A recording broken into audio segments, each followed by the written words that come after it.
but unfortunately Dylster was like, I'm just going to wait a second, and then he fell too low, and then he wasn't able to recover, and that's unfortunate. And at that point, too, because you're right, if he would have got the counter, he would have frozen been there, great. and he would have been able to get back on stage, no problem. But the fact that Dylster just kind of was like, oh, you want to counter? Eat, and like backed off, like it didn't matter. Yep.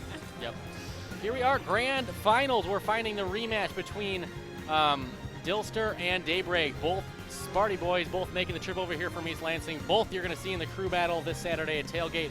But fun fact, something I told our audience earlier today, Daybreak has won his last 4 Smash Fields he's been at. Yeah, Daybreak's just, Daybreak.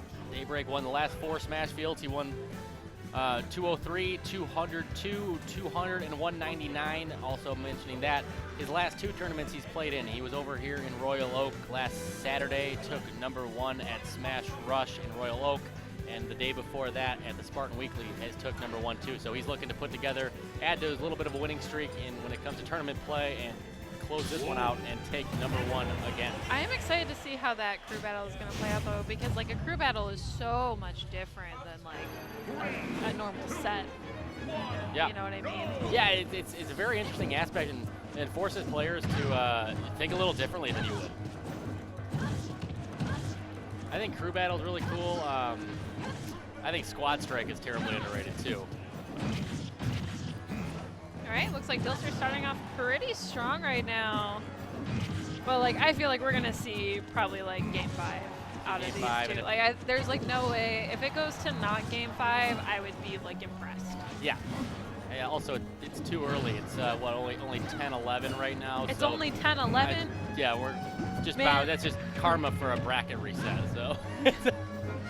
Like, no, we gotta be here till midnight. Oh, very nicely done. Strong punish with the up smash as Daybreak recovers the stage, misses the ledge, and you see him there kind of taking a breather, leaning forward, trying to reset his head there and make something happen.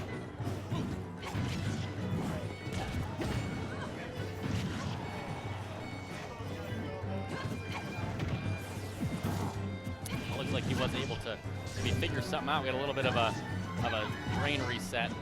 Just to put together a few strings, but hey, I better shut up right now because Dylster's putting him right back.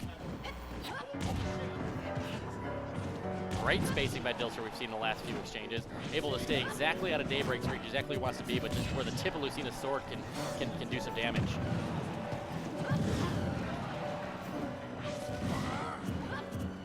Be careful with that. I got you in trouble last time. Great spot dodge. And good shielding. Exchange, a lot of good everything there for a second.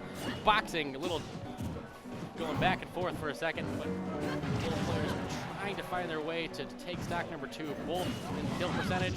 Oh, very nicely done by Dylster. Great job on the ledge there. Daybreak got a little too greedy. Just punched the crap out of him. Oh. All right, yeah, that's gonna take it. He was pretty high up there. Yep.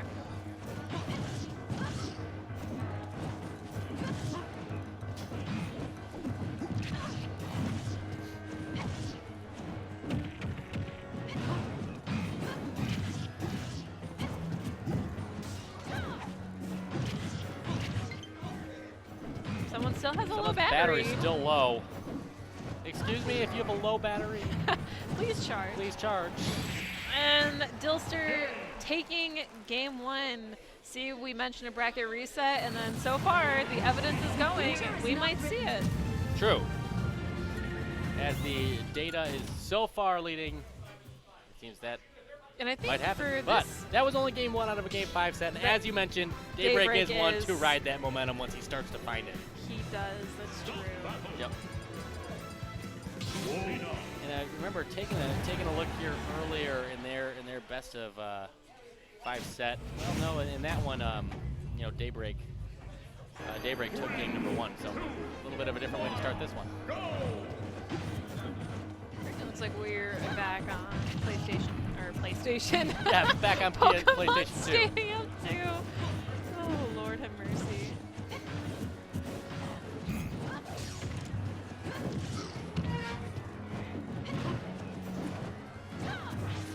Good little PS2 action, PlayStation 2. I'm so like in my head I was just thinking PS2, but like when I think of PS2 normally I think of PlayStation 2, and it just fumbled from there. There was no coming back. You still have a PlayStation 2? I do. All right. Yeah. I don't have a PlayStation. I've never been a PlayStation person. It's always been Xbox and Nintendo all the way. I like PlayStation. My buddy had it. We played, what was the game with the cars and you would drive around and everything would die. Oh my god, that sounds so generic. Yeah, whatever. I'm like, wow. I can think of like a million games I feel like that are why am I like forgetting this? Is it like Midnight Club maybe? No. 'Cause that was like the only car game I would play that would like kill everybody. I don't know.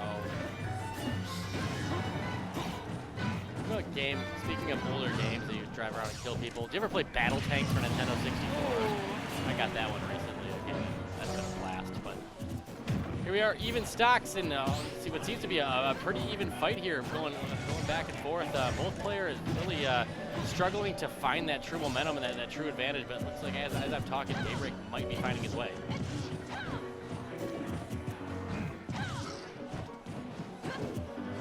Dylster doing a great job working that excellent spacing we were talking about. Barely staying out of the reach of the down smash with the claws. Good job chasing off stage. Very nice. Keeping Daybreak on his toes. Daybreak trying, I think, to call out any sort of movement towards him with all those forward smashes. Yep. And Dylster always seems to be, You know, Dylster's actually doing a really good job at, trying to wait out all of the smash attacks from Wolf, whether it be, forward or up smash. Yep. Like, he knows that they're coming at some point. He's trying so hard to not get hit by those. Oh, here's that momentum. Yeah, we're seeing it kind of come to fruition here for Daybreak. Getting that figure out job. Dylster, no one to joke around with. It is someone who can find momentum of his own and make a comeback too. So let's see how he works stock number 3. I have seen these two play. There was an event, Summer Games 2, where Daybreak took the first 2 games off Dylster, and Dylster literally came back and 3-0'd him. Yeah. Got super and super hyped. I've always nicknamed Dylster comeback kid, because if he struggles, he literally comes back, and he comes back hard. Yeah, Dylster trying to find his, trying to pull this out. He wants to flip this bracket and win Smashville for the first time. He's been to a few of these. And getting scooped up. Yeah, Dylster's been to a few of these, but has yet to take home the prize money at a Smashville. Maybe he should stop carpooling with Daybreak. Yeah, Daybreak is the exact opposite. Just seems to win every single one he goes to. But I think for this PR season, Dylster had the biggest jump up in the ranks. Up 7 spots, I believe. Yeah, because he was last PR season, he was number 11, and this, I think he's number 4. Yeah. He's number 4, yeah. Yep. Man, yeah, sitting right behind. That's another thing. We talk about PR coming up for that crew battle. I think MSU I don't think that means anything. Top 4. I don't think, to be honest, for that crew battle, I don't think the PR really means anything, because that's what crew battle is everyone's team stocks, and what we saw Game Time a couple weeks ago, Bringus took Daybreak down to last stock. Yeah. So and I think it's gonna be even, because the nature of a crew battle is gonna be so much different than sets. Yeah. That's true. It definitely puts players in a different mindset. It's fun to see how they strategize and how they work it. Me and Zagoo were actually discussing strats and what we think U of M and MSU and how they'll strat their lineup. Yeah. And so far, Dylster taking the first stock of Game 3.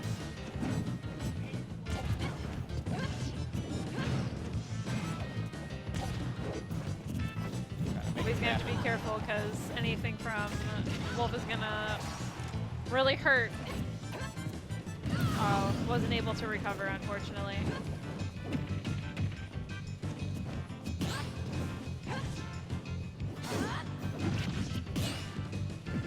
Good parry.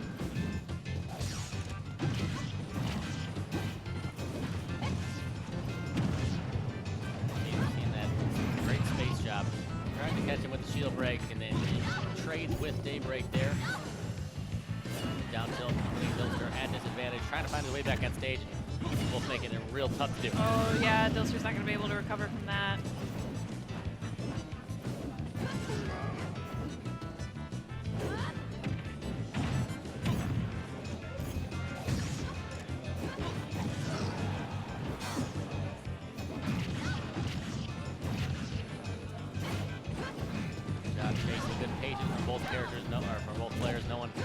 do anything that's too aggressive there.